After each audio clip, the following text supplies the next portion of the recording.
Next, from Rend Lake College in Ina, Brad Richards of the Illinois Oil and Gas Association discusses the economic potential that fracking and horizontal drilling may mean for southern Illinois.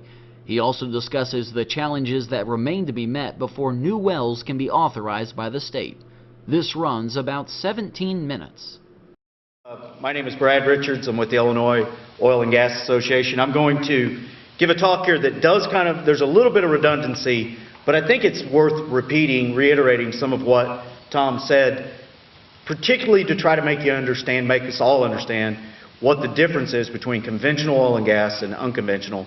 So there will be a couple of things here that I talk about that Tom's already touched upon. And I'm going to start with this. Now, I hate to admit this, but this slide actually was in a textbook that I used in college. I don't think that was created in InDesign. But here's the premise, the transformation that our oil and gas industry has seen in the last decade or so. The oil and gas industry that those of us in the industry grew up with was when you were looking for conventional type oil and gas production, you were actually looking for anomalies. You were looking for things that weren't normally there. So you needed 4 elements, starting with the source rock, where the oil actually came from, organic rich shale. There's a process during deposition where the shale, the organic material is preserved. It's kind of a rarity, but it is common in the oil and gas producing basins because it had to be there. If you don't have the source rock, you don't have oil and gas. But the other things, reservoir rock, the cap rock or seal, and the trap, which was typically a structural trap. So for example, in Illinois, we have the LaSalle anticlinal belt that basically runs through the middle of our basin. It's called typically the Clay City anticline. And then on up north, you get into the main consolidated field, etc. But you needed some sort of trapping mechanism. And so we were kind of looking for anomalies. And that's the reason why oil and gas production in Illinois is confined to relatively small areas and can be difficult to find. So unconventional oil and gas has kind of turned all of that upside down. I'm going to try to, and again, I know this has been gone over, but I'm going to try to do this just real quickly. Organic rich shale, the hydrocarbon source rock, is essentially present everywhere conventional oil and gas has occurred or exists. It is, after all, one of the primary elements or required elements. And while not all source rock will produce oil or gas, much of it will, with no need for reservoir rock, cap rock, the seal. You're not looking for an anomaly, you're looking for something that can be very widespread. And so this is really why the scale of this type of development changes, why companies can come in here and lease hundreds of thousands of acres, is they believe there is a potential for a regional type oil saturation, and that typically, and I'm oversimplifying this admittedly, but typically we're talking about drilling into the source rock, or at least rocks kind of in contact with the source rock, where you would expect perhaps to find oil or gas, even in the absence of reservoir quality rock, traps, seals, etc. As a result of this, as Tom's touched upon, the U.S. has become a dominant oil and gas producer. I can tell you I've been in the business for quite a while. I've worked for IOGA for 11 years. Never dreamed that we would be talking about, we're already the largest gas producer in the world, surpassed Russia recently. The United States there is a projection, and it is a forecast, that the United States will become the largest oil producer, surpassing Saudi Arabia, by 2017. There has been a transformational shift in oil and gas production in this country. So again, what has unlocked these reservoirs? Well, it's, for the most part, the combination of horizontal drilling and high volume hydraulic fracturing. As you've heard, neither are new, but the combination and the application to source rocks is really what has changed, transformed the industry here in Illinois. You've seen the diagrams, just a schematic. Basically, we create a reservoir by going into these tight shales, drilling horizontally so that we contact thousands of rock with the drill bit, and then we fracture it. And it has, as I said, it has changed the industry in a pretty dramatic way. So real quickly, if you look at crude oil production in the United States, I mean, that is just an amazing chart right there. I will tell you, I don't think many of us saw this coming. And that's just crude oil. Natural gas is even a bigger story in some respects. So here's another one. This is specific to North Dakota. I'm not suggesting that we're going to have the same experience that they've had in the Bakken in North Dakota. In fact, it's probably now would be a good time to interject that we haven't produced the first drop of oil yet from these unconventional resources in Illinois.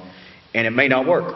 But if you want some perspective on what could happen, and the reason this room is full today is you have the example that Tom was able to share, and then you have even more spectacular, I suppose, the example of the Bakken Shale in North Dakota. They have increased their production. To put this in perspective, North Dakota was certainly a larger producer than Illinois, but only about, call it 3 times. They today produce, and actually this is a little outdated, they're well over 600,000 barrels a day. So it's phenomenal. In fact, I'm sure that's a conservative number. So, and then there is, just to show the repeatability of these resource plays, again with an emphasis on oil, which I'm going to get to in a moment, in Texas, largest oil and gas producing state in the country, one of the largest in the world. If Texas was its own country, it'd be, I think, close to top 10? So, I mean, a major oil and gas producing province. Most of the increase they've seen in the last couple of years has been from the Eagle Ford Shale, South Texas, and it is a phenomenal story. In fact, it is today actually, or this year will probably be a larger development in terms of money spent, investment, than even the Bakken Shale. So the Eagle Ford is another example of a liquids-rich or oil-producing shale play, and you can see what it's done, even for a state like Texas, how dramatically it has changed their production profile. Now, there are other plays in Texas on the oil side, but it is primarily the Eagle Ford. So this is just real quickly again, I've already talked a little bit about this. These are just remarkable statements. I never dreamed, if you had told me 10 years ago that I was going to be showing this slide, I mean, it would have been padded room time. This is not what most of us saw coming. In fact, the pioneer of all this was a guy by the name of George Mitchell, not local George Mitchell, but Mitchell Energy out of Texas, just passed away this week. There was a company, Mitchell Energy, that really pioneered all of this and spent years working on a solution. How can you get hydrocarbons out of these really tight organic rich shales? So again, we've already surpassed them. I can assure you that the folks in Russian government are not excited about that. You heard some of the concerns from OPEC about what may be coming down the pike. As we increase our oil production, it's going to change the geopolitics of the world in pretty dramatic ways. So, and the other one I like to throw in there, this is one of those inconvenient truths for some folks. We have reduced CO2 emissions in the United States dramatically. Over the last several years, we're at the lowest level since 1992. If you're concerned about climate change, etc., this is primarily because we are switching. I'm not an anti-coal guy. I used to work for Consol, but we're switching from coal to natural gas because of the cheap, affordable, and reliable sources of natural gas here in the U.S. So, what about Illinois? I'm going to go quickly through this, but I want people to understand that the impacts are already occurring. I live in Fairfield. In Wayne County, there's a lot of guys who have had big checks left on the kitchen table. If you were fortunate enough to own a couple thousand acres of minerals in Wayne County, it was a good year last year. So we've had about 500,000 acres. It's a conservative estimate, just a guesstimate, but I think it's on the conservative side. $200 million has been invested. I can tell you there is a single company in Illinois that's invested $50 million. So I think the $200 million is probably a very conservative number. So you get the idea that this is how large scale these developments can be. And again, it's because there is at least the possibility for these widespread oil accumulations, not limited to small structural traps or what have you. So, and then I'm going to real quickly show you this because I think, and you saw some of the drilling activity in Ohio and the ups and downs. This is actually production in Illinois. I love to show this slide because most of our peaks have been driven by technology. So in some respects, we shouldn't be surprised that technology has transformed the industry again. But, you know, it's always easier in hindsight. But here's what Illinois looked like. And I like to tell people, if you're from, most of the early production was from, say, the Crawford, Lawrence County areas. And I guarantee you there were guys in 1930, oil men sitting around the, you know, at the coffee shop saying, we're about done. You know, and that was obviously 80 years ago, saying, boy, we're running out of oil, because they were, at least using, you know, the shallow drilling in that region, cable tools, so that when we had technological advances, the advent of seismic to allow for the imaging of the subsurface, the deeper drilling, some of which brought on by rotary drilling, we had a huge peak. And so, just like you heard in Ohio, you don't think of Ohio as being Texas, but yet there was a time where it was one of the largest oil producers in the country, and in the world, I'm sure. Well, in Illinois, again, we're not thought of as certainly Texas or Oklahoma, but there was a time where Illinois was one of the largest oil producing states in the country. I believe maybe as high as third or fourth.